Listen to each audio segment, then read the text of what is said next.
Hi, I'm Dale Jackson. I'm the executive producer for EA SPORTS MMA. All right, AJ here. I'm with Dale. Dale, we've got the international media here this week at EAC, and you guys are showing off the international aspect of EA SPORTS MMA. What does that entail? It entails having fighters from around the world and different organizations from around the world that the fighters can fight in. So different rule sets, different things that they'll do. They'll fight in hexagonal cages, circular cages, and square rings. And it just gives you the difference of being able to throw elbow strikes on the ground, head kicks in the Japanese leagues in Vale Tudo. So we're doing a lot with that. Yeah, one thing people don't understand is MMA is a sport. It's not one organization. How have you guys implemented that aspect of the game? So you're able to fight around the world, whether it's in Japan with the rules which allow head kicks and head stomps, but no elbows on the ground, or whether it's in Brazil in a Vale Tudo fight where you're able to fight, throw elbows on the ground, knees, head stomps, and head kicks. Those definitely change your strategy when you fight, and they change the way you play the game. With only one set of rules and one organization, you just can't do that. You guys are also talking about authentic fights. You know, that sounds pretty broad. Kind of explain that to us.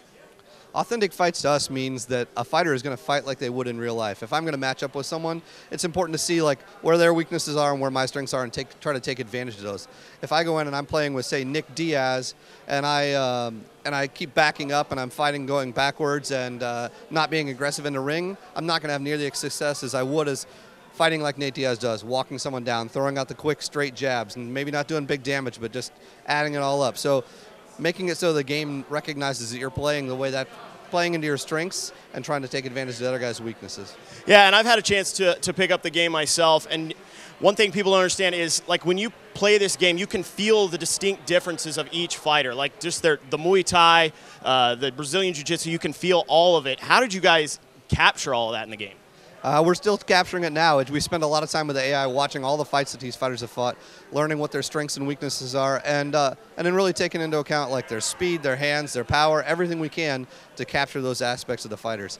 You'll especially notice the difference between lightweights and heavyweights too, the difference in the speed and the agility, and how quickly they can burn through stamina when you just start throwing wild punches out there. This is also the first time the media has actually gotten to get their hands on the sticks. What's the reception been like so far?